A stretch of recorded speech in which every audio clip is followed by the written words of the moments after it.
Thank you, Gabe, and thank you for all being here today. Just a little bit about myself. I did graduate with a marketing degree, yay, many years ago, and I've spent the last 20 years working with small business marketing and the last 10 to 12-ish concentrating on social media.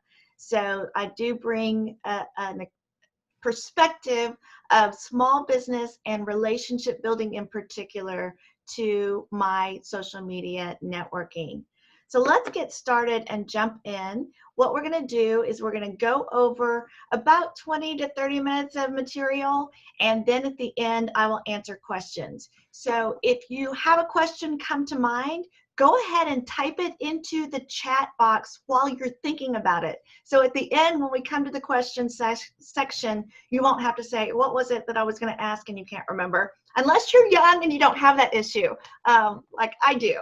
So if your question does come to mind, feel free to put it in the chat box, and then at the end I will go through, or you can wait and we'll unmute everybody and you can ask your question then.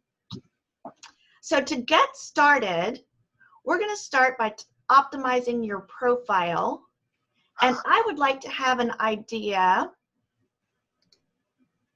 from everyone. If you will, go ahead in the chat box, type the level of your experience. So if you are not very familiar with LinkedIn, don't use it very much other than connecting with people when they send you a request. Would you please type a 1 in the chat box? And if you are an intermediate, you use it sometimes, you're kind of familiar, type a 2. And if you're really using LinkedIn a lot, you may not consider yourself an expert, but you use it a lot, type a 3. Okay, we got a 3. We got a lot of 1s and 2s, another 3 and 3, some 1 to 2s. Oh, some 3s, all right. Yeah, 1.5, okay. Oh, we do have a 4. Somebody gave themselves a 4. That's awesome. All right. Very good. So we've got a whole range of people here today. That's awesome. The first thing I want to talk about on your profile is that LinkedIn is the grandfather of social media platforms. It's the first one I ever joined. And it used to be your about section was your resume. That was it was almost like if you're looking for a job, and that's kind of how it started out, was a lot of job seekers. It reads like a resume and it's third party. That day has gone by. You'll still see a lot of that. I recommend your about section, instead of a resume, you have an experience section where you put your job experiences there. So your about section needs to be your elevator pitch. And in particular, in mobile view, you only get about the first sentence, maybe sentence and a half, 2 sentences if they're short and you're lucky. So with so many people using their mobile phone, that first sentence or 2 sentences really has to be your hook. Why someone should connect with you. Not the value of the product or service that you sell, because that'll come later. But why would someone want to connect with you on LinkedIn? So that first sentence is really critical. Another thing that you can do with your about section is you can add keywords. You can sprinkle them out in your description if you like to do that with the hashtag. Or if you look at my profile, I've kind of got them down at the bottom. Here are my specialties, and I have my keywords that I specialize in with the hashtag. If you're not familiar with hashtags, if you've got 2 words like marketing professional, you would do it with no spaces and put just the hashtag in front of it, and that makes it searchable. So if you don't have that, you might want to think about the keywords that people connecting with you or looking for your product or service, what would they be searching on, and put that in your about section. I also encourage you to fill out your experience section with examples of your work, if possible. So if you did a presentation for a past position or a current position, and you can add a PowerPoint, or you wrote a white paper, if there's a PDF of any kind, you can add that, or just an image, a JPEG. You can put examples of your work for each position, and that helps people understand more fully and explain if they want to learn more about what you have done in your current position or past positions. It is important to complete every section of your profile as fully as possible. Now, I do understand privacy issues, and especially if you're on Facebook or Instagram, not wanting people to know where you're vacationing or putting pictures of your kids or your grandkids. I totally understand privacy issues. But LinkedIn is the safest because it is the most professional of the platforms, although it is very social also. But every bit of information that you share on LinkedIn is an opportunity for someone to find common ground with you, whether it be where you went to school, whether it be a volunteer organization that you support, whether it be the type of position you've had. Also putting in your training, your award certificates, the levels of things that you've completed, the joining groups and the groups that are your favorites. All of those things are connection points, and that's the name of the game. That's why social media works, because it helps us connect as human beings. And so all of those connection points, the more fully you fill out your profile, the more opportunity you have for someone to look at that and go, I want to connect with Gabe because I also support this local food bank, or because I went to school with him, or my niece goes to that school that he graduated from, whatever it might be. So fill that out as completely as possible. Also customize your cover photo. Most of you have a profile photo. I personally do not accept connection requests from profiles that do not have profile photos. So I'm assuming probably everybody here are pretty good networkers. You probably have a profile photo. If you don't have one, that's definitely hurting you. You need to get a profile photo. I do recommend a professional headshot. It doesn't have to be by a professional, but it needs to look professional. It needs to be not you standing in a group of people with your arms around each other and those arms are cut off and you can tell that it's just been taken from a crowd of people. There are younger people who have jobs where casual photos, and maybe their job lends itself to casual images and aesthetic. And if that's who you are, I'm not saying you have to look stiff and, pose. So there is a time and place for a casual photo as a profile photo, but it needs to be something that is intentional rather than from a birthday party that you just crop the other people out. So do make sure you have a profile photo. Your cover photo in the back is an odd shape. It's not the same shape as a Facebook profile cover photo. And so it's really short and wide, but that is empty real estate, that you're missing out an opportunity to put something there that indicates your personality, a hobby, your business tagline, something. So I do recommend having a cover photo that is not as important as your profile photo. And another tip is if you haven't customized your URL in your profile settings, there is a place. So for instance, my LinkedIn is LinkedIn/in/Mizschmitty, MIZSCHMITTY. That's my nickname. So that just makes it easy for you to remember for typing and sharing in a box like this, in the chat box where you want to send your link for people to connect with you on LinkedIn. So customize your URL so that it's easy for you to remember, type out, and share the link to your LinkedIn profile. Moving on, let's talk about relationship building. This is the part of the program that applies regardless of what platform you're working on. This applies on Facebook, Instagram, Twitter, even Pinterest, Snapchat. These are the principles of good online networking, and really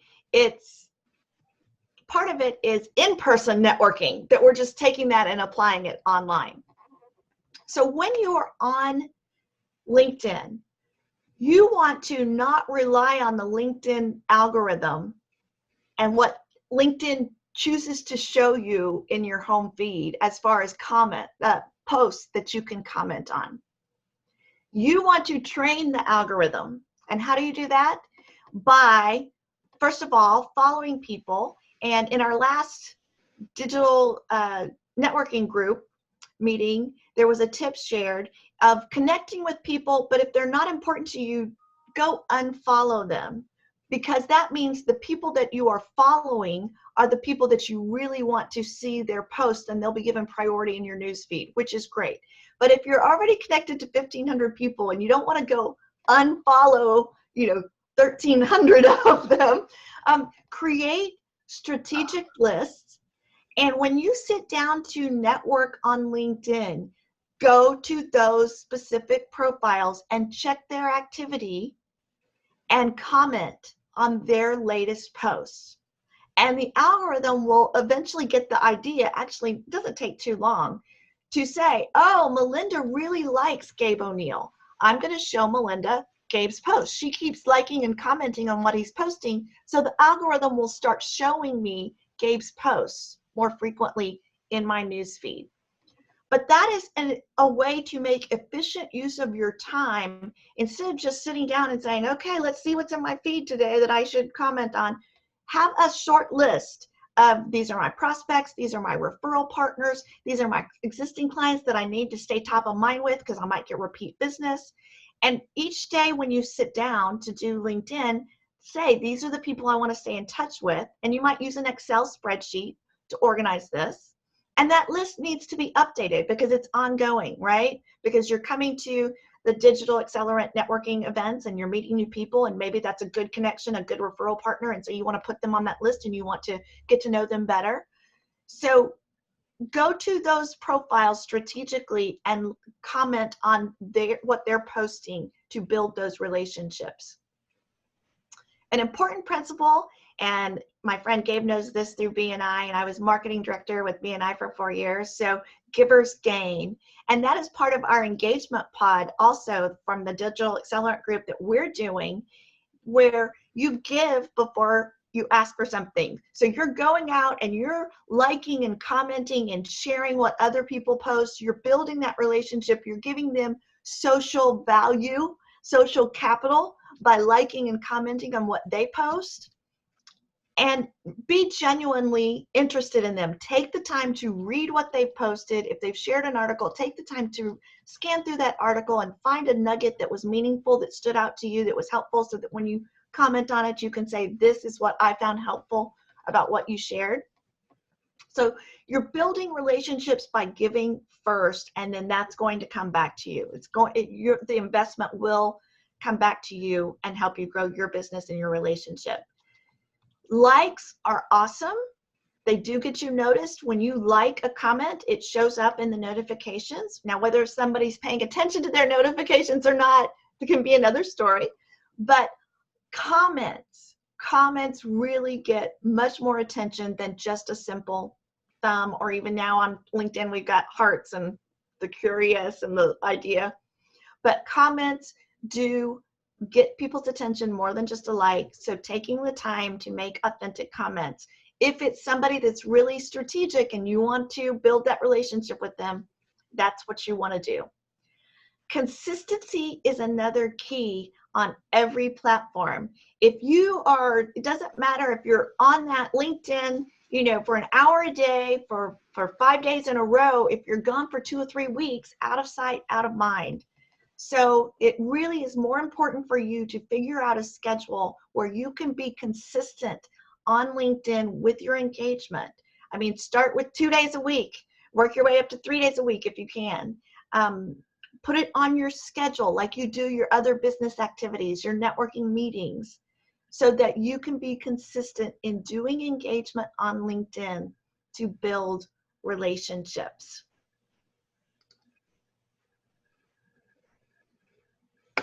And let's talk about content.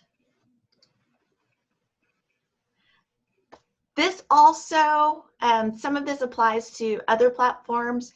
The algorithm is going to give priority to native content.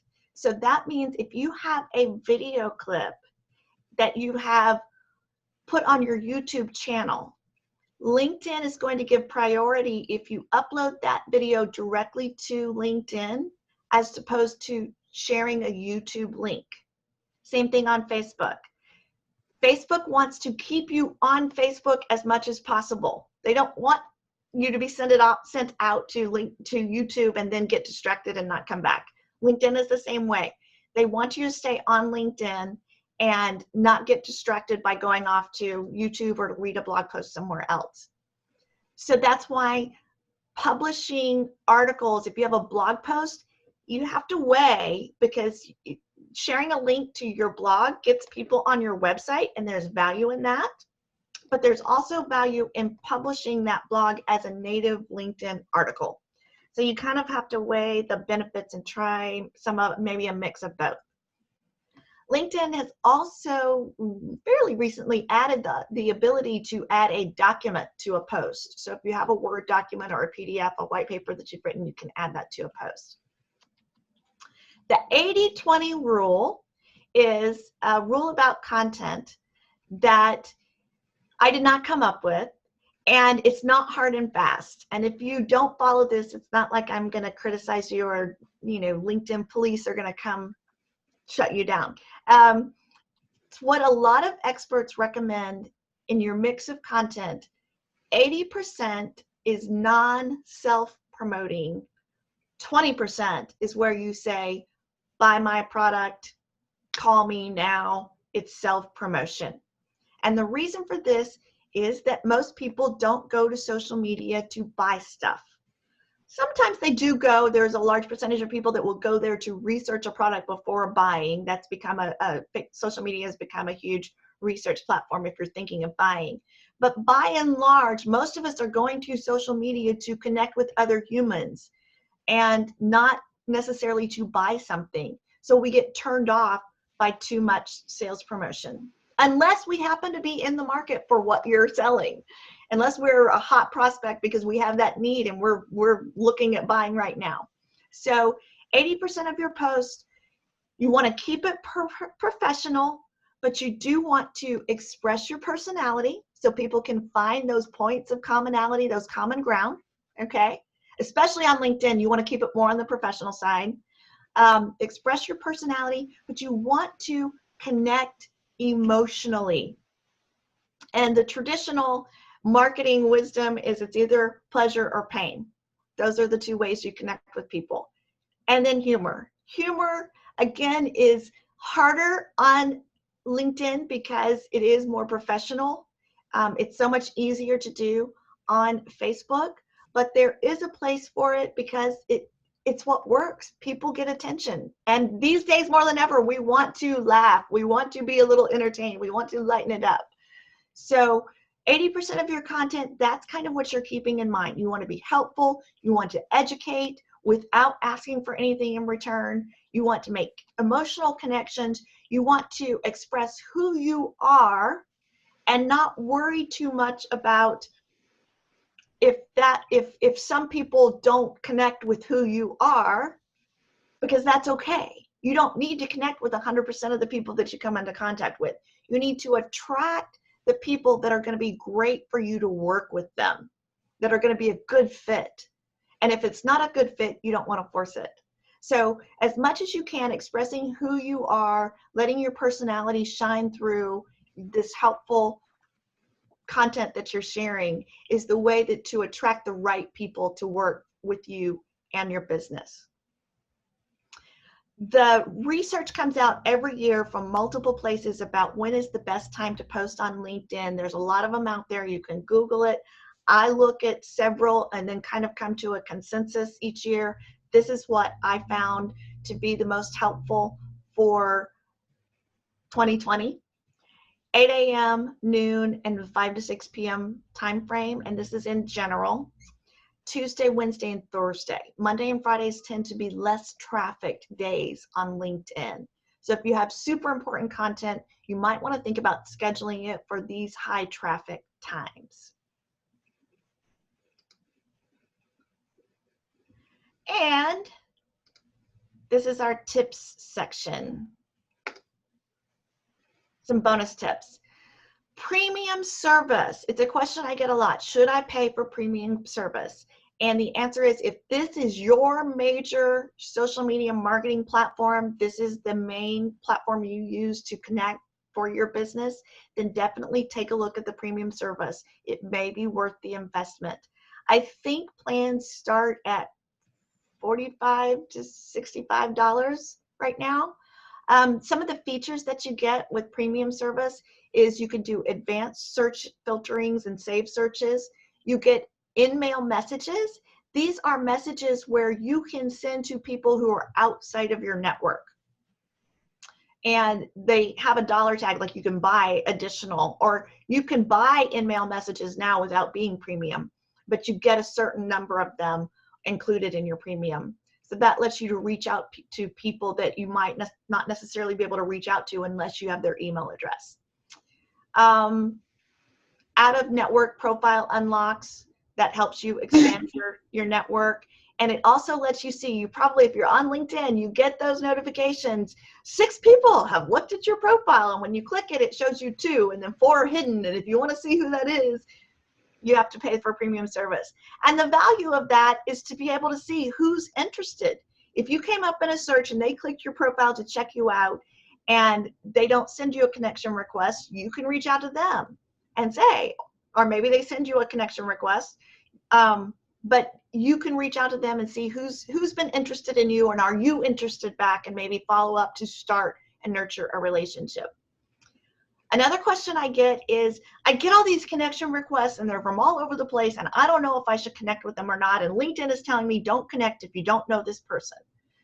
So the answer to the question, should you connect with all these people you don't know, is that it depends on your goals. It depends on your business, what you're trying to achieve.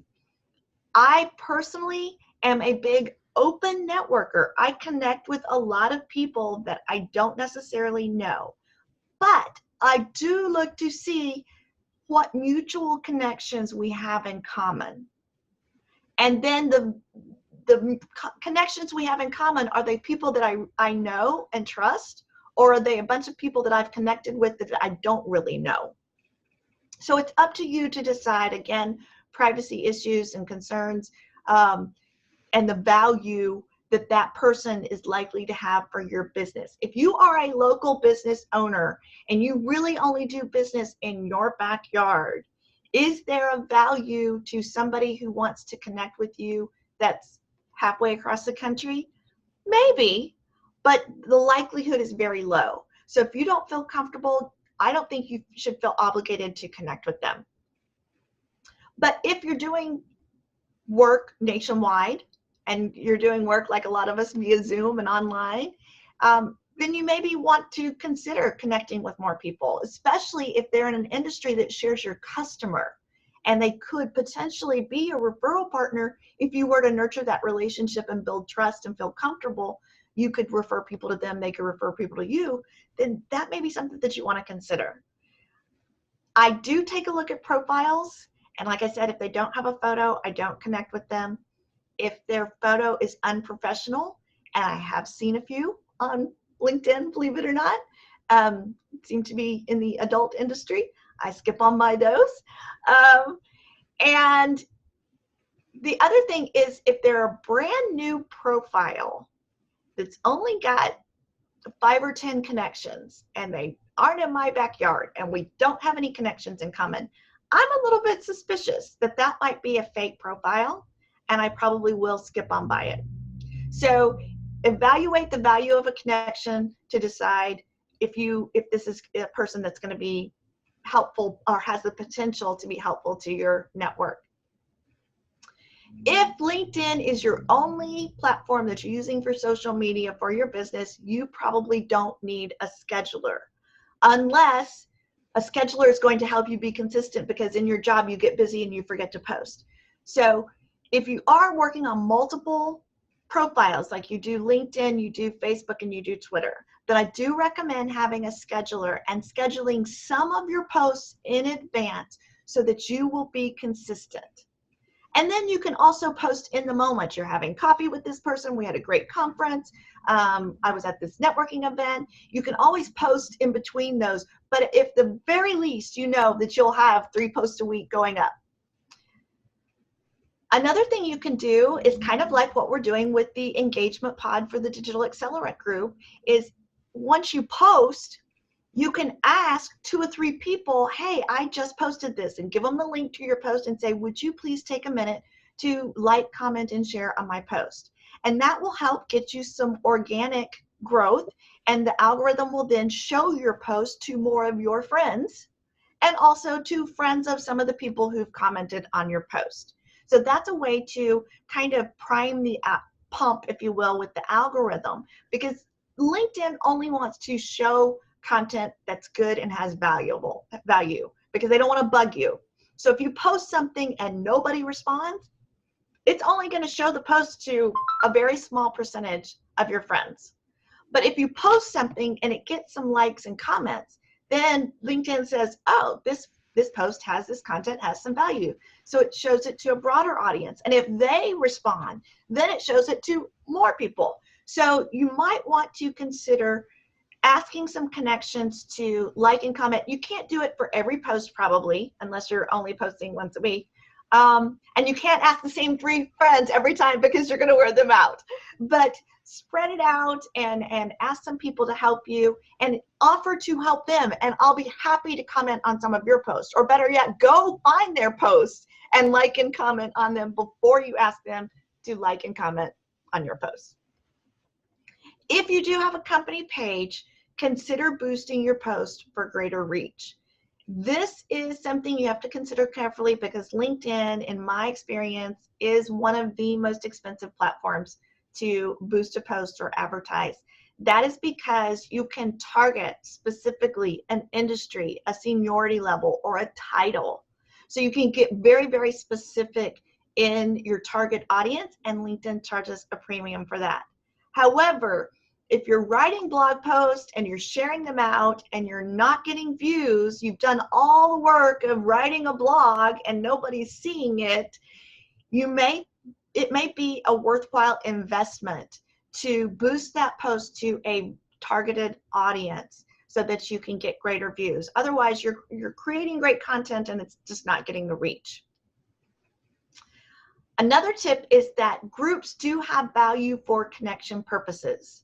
So go out and search for groups where your referral partners or your prospects are probably having conversations. You don't want to just join every group under the sun. That's not my philosophy. Some people do that. But that does help you be able to more easily connect, because if Gabe and I are in the same LinkedIn group and I'm not connected to Gabe, I can reach out to him. I can say, LinkedIn will allow me, oh, you guys are both in the same group. I can send a connection request. Whereas otherwise he might have been out of my network and I would have to use an InMail. So groups do have value to help you be able to get more connections more easily. But as far as building relationships, my suggestion is instead of wide, you do need to belong to a wide number of groups. But it's not physically possible for you to engage and build relationship in a wide number of groups. It's like picking your strategic list for engagement. Pick a strategic 2, 3, 4 groups and go deep. Be consistent in having conversations, and it works the same way with Facebook. Be consistent in engaging with that community and liking, commenting on what they're posting.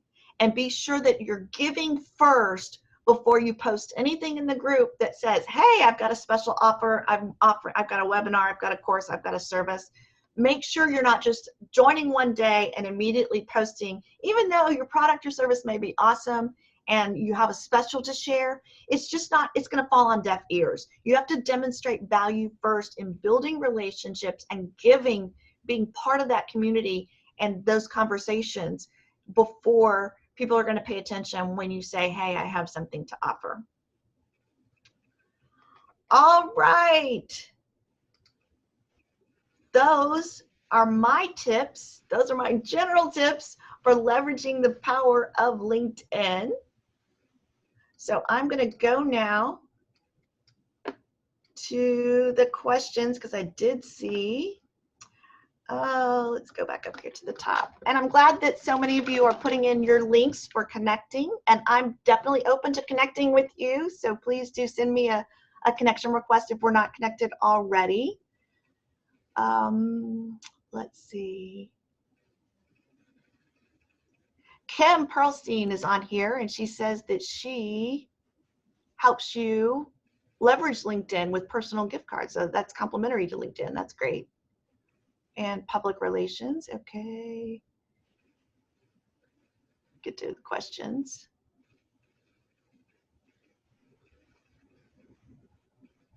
Robin, I still need to schedule a call with you, Robin.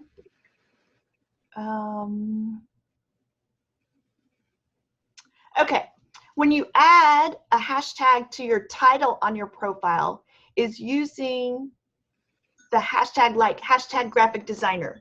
Yes, Andres, that's exactly how you would do it. He's typed in hashtag or # graphic designer, all one word. That's what you would, that's how you would put it in your profile so that it will be a search term. Terrence asked, how do I change the order of my volunteer experience? I believe it's click and drag. You can rearrange the order, or we may have to check that.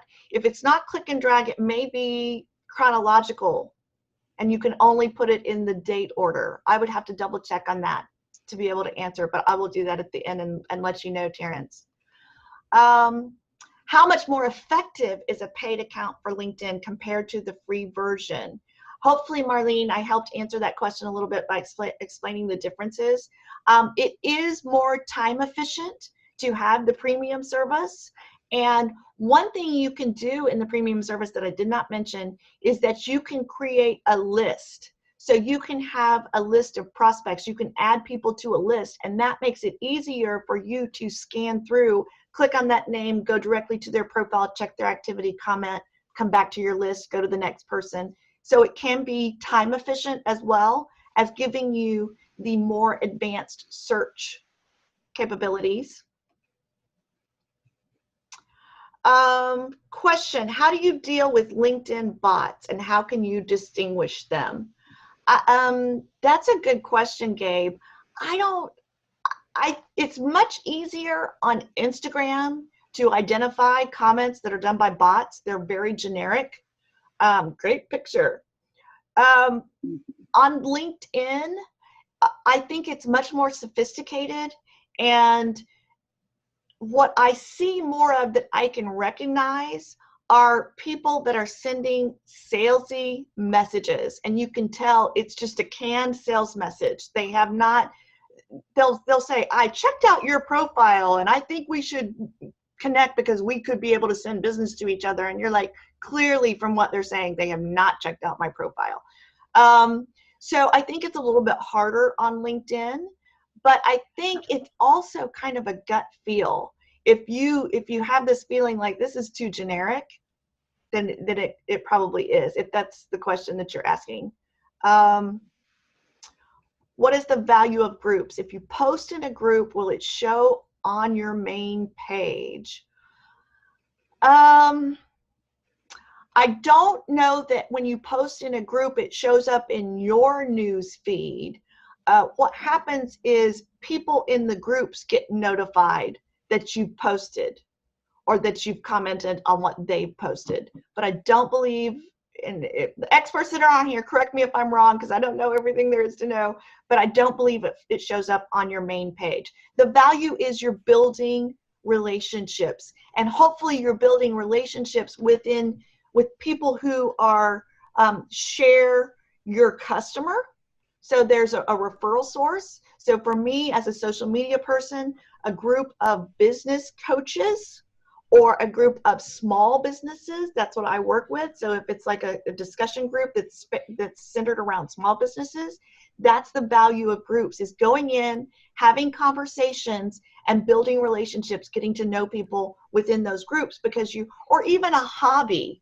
I have not looked, scrapbooking is my hobby. I have not looked for a scrapbooking group on LinkedIn, but I do know that in the people that I've met in my network, who had a shared hobby of golf or tennis or BMWs.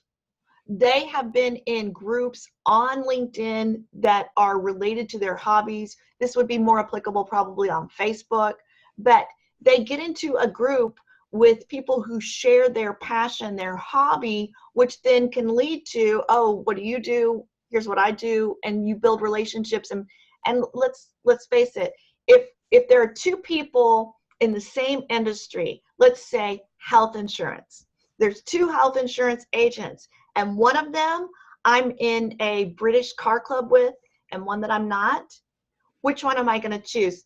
All things being fairly equal, cost being comparable. I'm going to choose to do business with the person that I share the British car club with. So that's an advantage. It can be a hobby, like I said, or it can just be an association that's business related. How do you search for groups? Up in the search bar, you can type in a term and then you can tell LinkedIn, I want that term that applies to people, I want that term that applies to companies, or I want that term that applies to groups. So that's one way that you can search for groups. And thank you, Stacy, that you like my Prezi. I appreciate that. Oh, and Joe, he's already made updates today based on the presentation. Awesome. Love your magic, Joe. Would I put a hashtag in my headline? If people do it, I do not. To me, that's just a little bit too salesy. Although it's search engine related, the appearance to me just feels too salesy, and I'm that's why I put it down below the body of my about section. But that being said, I wouldn't say absolutely don't do it. I'm sure that some people do it and it works for them. It is kind of in the minority. Oh, here's a bonus that I did not talk about. You will notice in my title, I have some little emoticons to add visual interest.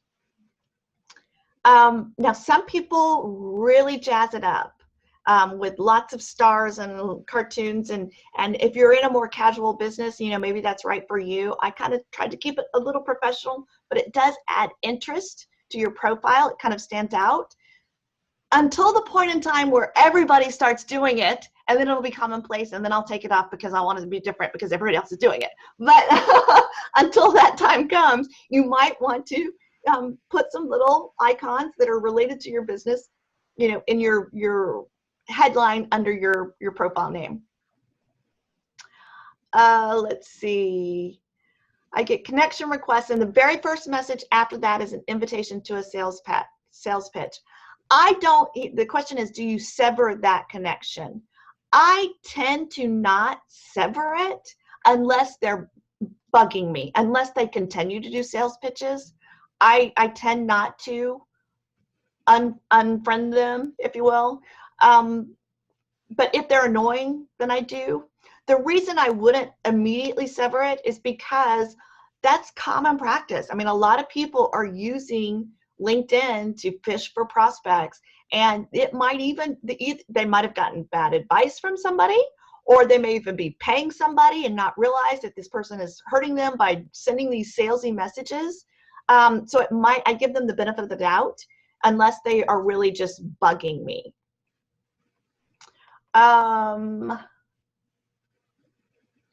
Okay, question. What are my suggestions toward posting 80% so you're not making it all of your posts about your business, but so that you aren't just posting fluff? That's a great question. Think about what your prospective client is interested in. So, for instance, my client are small businesses, and what I would post are helpful things related to a small business challenge. It may not be related to social media, but related to the challenges that small business owners face. So think about what are the challenges they're facing, look for good information, positive, inspirational, and mix it in.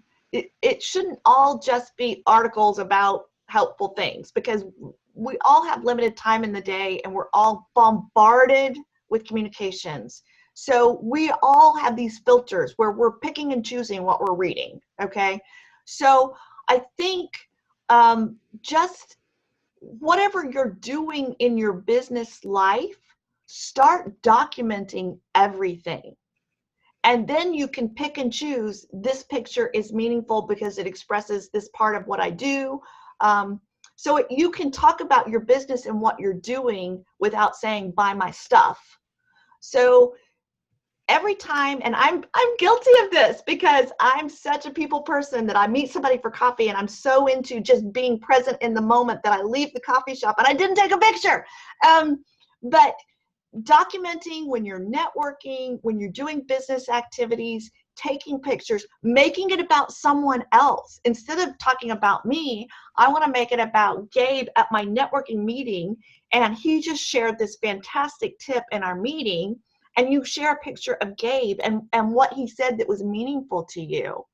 So if you start thinking that way, it's like that reticulation thing in the back of our brain of you didn't see all the red cars on the road until you were thinking about buying a red car, and now you see them everywhere. If you start training your brain to think about what kind of content can I share that's authentic, that expresses personality, that's helpful without being salesy, the more you start thinking about that, the more you'll kind of find opportunities here and there pop up that you'll think, oh, that's something that I could share. Melinda, is it okay to ask a specific question real quick? Sure. Yes. To piggyback off of that, I sometimes do Facebook Live, and I run on the treadmill sometimes, and I sometimes do what I learn on the treadmill related to my business. Would that be something that I could link to the LinkedIn page, perhaps? It's usually some inspirational words. Yeah, absolutely. That type could be my part of my 80%. Absolutely. Okay. Absolutely.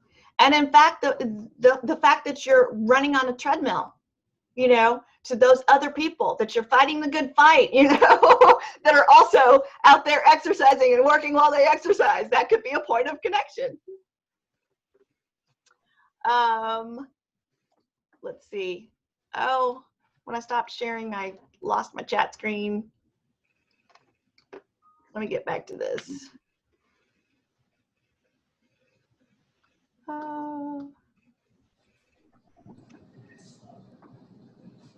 This is meetings. All right. I think I answered most of the questions in the chat box. Anything else that comes to mind, or are there any? Again, I'm open to the fact that social media is huge and I don't know it all. So if there's something that's out there that's a great tip that what is working for you guys, and there's something that you want to share, some of those 3s and 4s that got on this call. Cedric, do you have something? Hi guys, I was wondering what you thought about using company pages. I didn't hear anything about that. Okay, thank you for bringing that up. I touched on it briefly when I talked about the advertising. Company pages give you credibility. It is not as prevalent to follow a company page on LinkedIn like it is on Facebook following pages. So it can be hard to gather a following. So I don't want you to think, if you go to a page like my page only has like 80 or 90 followers or something like that. It's not something where I would make this like I need to put money toward getting company page followers, because you probably don't have a budget where that's your priority for most of us as small business owners. However, it gives you credibility. And if you have a company page where you're posting consistently, that gives you even more credibility. And it gives an opportunity for people to go to your company page and get a flavor of, here's the kind of information that they're sharing, here's who they are. So most of my clients that my agency works with, we are posting to the company page, and then as the CEO or owner of the business, personal profile is then sharing that out so that it gets a broader reach. Because a company pages may only have 100 to 500 followers, for instance, whereas the owner may have 1,000, 1,500, 2,000 LinkedIn connections. So company pages are important. They do give you credibility. They give you some legitimacy. This is a real company, But you're not going to get the reach that you need by only posting on a company page. If you have a company page and you're posting there, you need to share it out under your personal profile to increase the reach to be seen by your connections. Great question. Anybody else? Hashtag. Usually keep changing. Is it 3? Is it 5? It keep varying as far as the amount we should put on a post. Do you have any idea? That's a great point, Pierre. I like to keep it on LinkedIn around 3 hashtags. Search is not as important on, or the hashtags are not as important on LinkedIn as, say, Twitter, which is like the original creator and use of the hashtag. And it's not as important on Instagram. Instagram, you should put 30 hashtags. That's like the max. 15 is probably a good recommendation for Instagram. On LinkedIn, I don't think it hurts you super bad to use 5 as opposed to 3 if they are relevant. If they're relevant to the content and people can readily see that, then I don't think it really hurts you to have 5, but it's just not quite as important. And maybe this could change next week or next month, who knows, but it's not quite as important to the algorithm on LinkedIn as it is on some other platforms. And by the way, I'll throw this in, as far as hashtag strategy, you want to have a hashtag that's generic that a lot of people search on, such as for me, it's digital marketing or social media. That's a very broad hashtag. But if I'm talking about strategy, I also want to use one that's more niche. And then I want to use hashtag resonate ideas that's specific to my business. And the reason for that one is people are not searching for resonate ideas, but if they search for my post and they're curious and they click the resonate ideas hashtag, then they'll see all of my posts that I've used with that hashtag. So that's just kind of a general strategy for hashtags, is to use a very broad search term, use one that's more niche, and then use one that's very unique if possible to your business.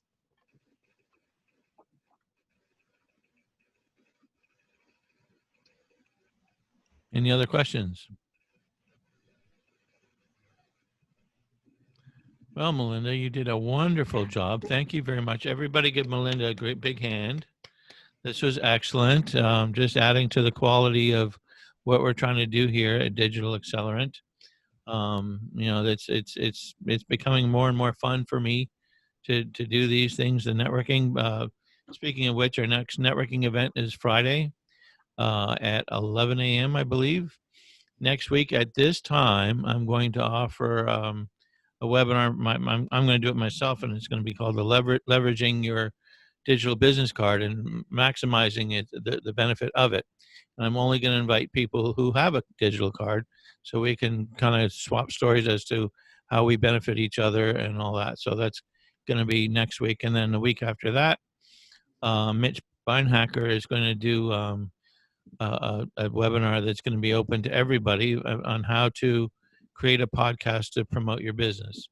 So we've got lots of good stuff coming up with the additional networking events that we have and webinars mixed in, and so lots of good things for you guys to come to and invite other people to, and so forth. We're going to close if there's no other final. Go ahead. One other thing that I just forgot: if you have Gabe's digital business card, which I love and recommend, then this tool is not so necessary for you. But if you don't have a digital business card, I'm trying to pull it up on my phone, see if I can show you. On your phone, up here, there's a little QR code.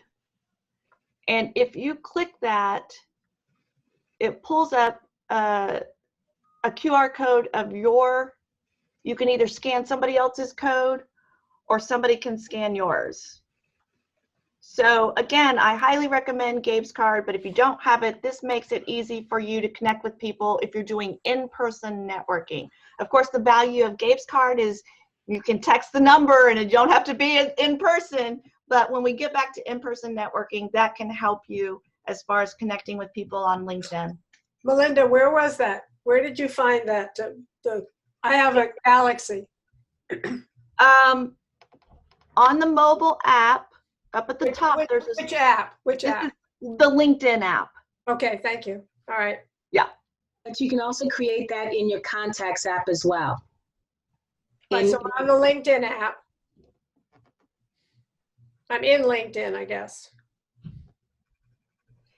And another thing, Gabe, I did mention our engagement pod a couple of times, but I do highly recommend, this is where twice a week we share a LinkedIn post and people will go in within the group and they'll like and comment on your post for you, and then you go and like and comment on their post, and it really works. It does help you get greater visibility. Your post will be seen by more people, so I encourage you to join that group. Yes, And that's another component of what we're doing. It's called Business Accelerant.